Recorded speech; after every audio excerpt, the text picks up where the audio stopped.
Hello दोस्तों, welcome back to our channel. सबसे बड़ी वजह कि ज़्यादातर लोग जल्दी फाइनेंशियली रिटायर नहीं हो पाते वो ये है कि उन्हें कभी स्टेप बाय स्टेप इसकी गाइडेंस ही नहीं मिली। स्कूल में हमें सिखाया जाता है 9 to 5 जॉब करो, पैसे सेव करो, 65 की एज तक काम करो और फिर जब तुम इतने बूढ़े हो जाओ कि पैसों को एंजॉय ही ना कर पाओ तब जाके रिटायरमेंट के बारे में सोचो। लकीली एक बिजनेसमैन जिनके बारे में मैं अक्सर पढ़ता रहता हूँ, उन्होंने इसको थोड़ा अलग तरीके से समझाया। वो कहते हैं कि रिटायरमेंट शब्द को फ्रीडम से रिप्लेस कर देना चाहिए, क्योंकि जैसे ही तुम एक ऐसे पॉइंट पर पहुंच जाते हो जहां तुम्हारे पास इतना पैसा हो कि काम करना ज़रूरी ना रहे, तभी असली फ्रीडम मिलती है। हर दिन बॉस के सवालों का जवाब दिए बिना आप जो चाहे कर सकते हैं, फिर चाहे बीच पर रिलैक्स करना हो या फिर इलॉन मस्क जैसे दुनिया बदलने वाले बिजनेस बनाना। वीडियो में आप 6 स्टेप्स में सीखेंगे वो तरीके जिसे यूज़ करके उन्होंने अपनी 20s में ही फाइनेंशियल रिटायरमेंट गोल को अचीव किया, और वो भी ज़ीरो से स्टार्ट करके। तो चलिए फिर शुरू करते हैं। स्टेप 1 है डिसाइड फाइनेंशियल फ्रीडम नंबर। ये एक ऐसी चीज़ है जो हर किसी को पता होनी चाहिए, चाहे बैंक में 10 रुपये ही क्यों ना हो, क्योंकि अगर आप अपनी फ्रीडम फिगर ही नहीं जानते तो ये रनिंग रेस में आंखों पर पट्टी बांधकर दौड़ने जैसा है।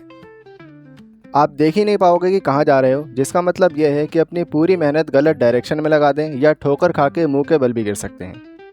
दुनिया में 3 तरह के लोग होते हैं, डूअर्स, ड्रीमर्स और ड्रिफ्टर्स। सबसे पहले बात करते हैं ड्रिफ्टर्स की। ये लोग पूरी लाइफ सैलरी टू सैलरी जीते हैं। इनका कोई क्लियर फाइनेंशियल गोल नहीं होता कि इतने रुपए कमाने हैं या इतने की नेटवर्थ बनानी है।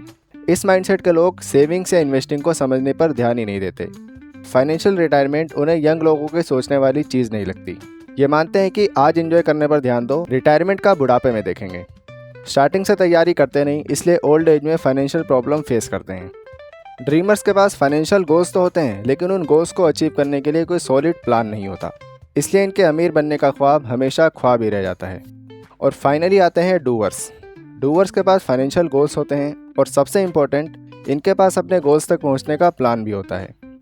अच्छा, ये फाइनेंशियल फ्रीडम का नंबर कितना होना चाहिए? ये एक पर्सनल क्वेश्चन है जो कम्प्लीटली इस पर डिपेंड करता है कि आप रिटायरमेंट के बाद खुद को हर साल कितना पे करना चाहते हैं। इसे कैलकुलेट करने का बहुत सिंपल मेथड मैंने उनसे सीखा, जिसका नाम है 25 टाइम्स रूल। सबसे पहले मान लो बिना काम किए 6 लाख रुपए, जो कि मंथली 50,000 होते हैं, इतने हर साल कमाना चाहते हैं। इसके लिए सबसे पहला स्टेप है 6 लाख को 25 से मल्टीप्लाई करें, जो कि बनता है 1,50,00,000 रुपए। यहाँ आइडिया यह है कि आप हर साल इस अमाउंट का 4% विड्रॉ करके रेगुलर एक्सपेंसेस कवर कर रहे हैं, फिर भी कभी पैसा ख़त्म ना हो। एक साल में 6 लाख निकालेंगे तो 25 साल में ख़त्म हो जाएंगे ना सारे? बिल्कुल भी नहीं। आओ बताता हूँ कैसे। ये 1.5 करोड़ अगर सिंपल से सेविंग अकाउंट्स में भी रखते हैं, जहाँ 7% एनुअल रिटर्न आराम से मिल जाता है, तो 1,50,00,000 7% के रेट से ग्रो होकर अगले साल हो जाएंगे 1,60,00,000।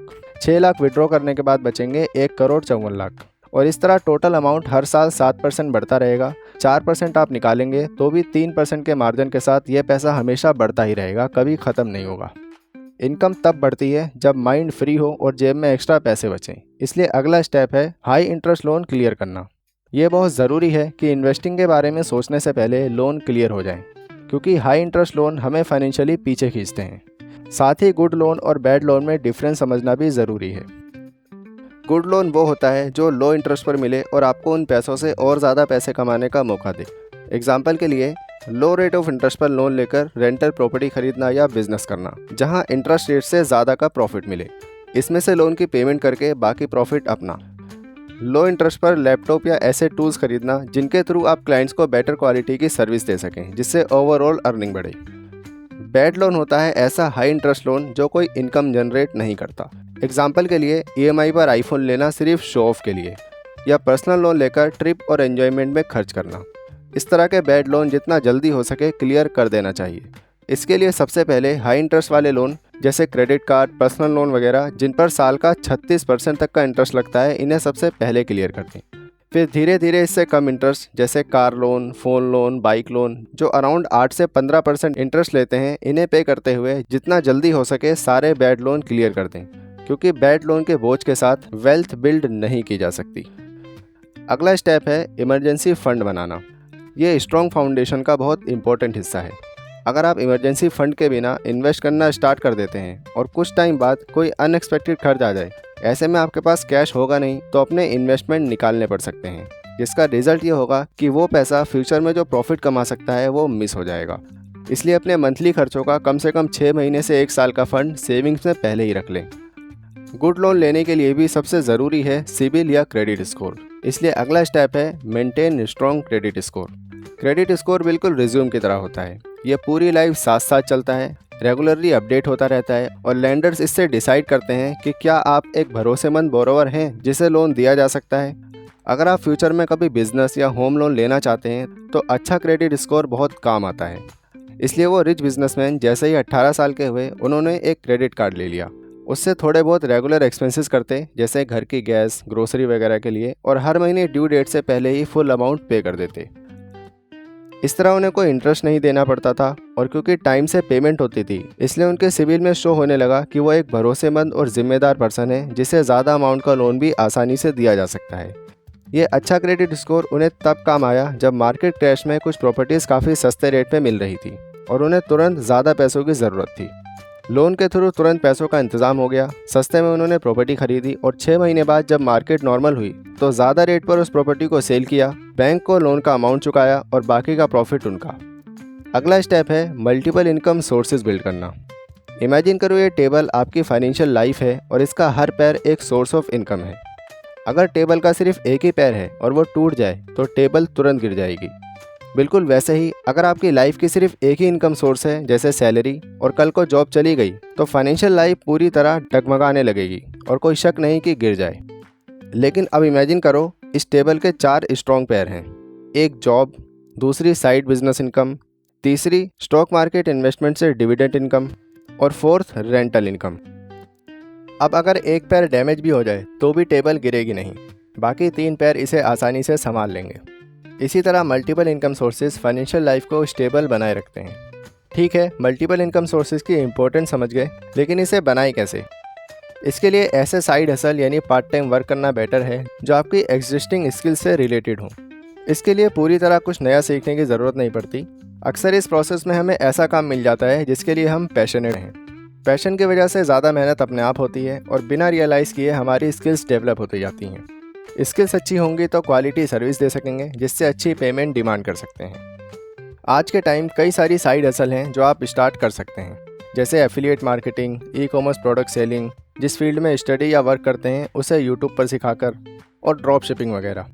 या फिर ओल्ड फैशन काम जैसे मॉर्निंग में न्यूज़पेपर का काम, car washing, part time bike riding और फोटोग्राफी वगैरह। लिस्ट आगे भी बहुत बड़ी है।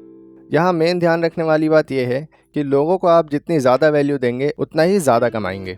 अगर सिर्फ बेयर मिनिमम ही काम करते हैं या आपकी सर्विसेज लोगों की ज़्यादा हेल्प नहीं करती तो आपको भी कम से कम पेमेंट ही मिलेगी। और क्वालिटी सर्विस रहती है तो लोग रेगुलर काम करवाते हैं जिससे रेगुलर इनकम अपने आप होती है।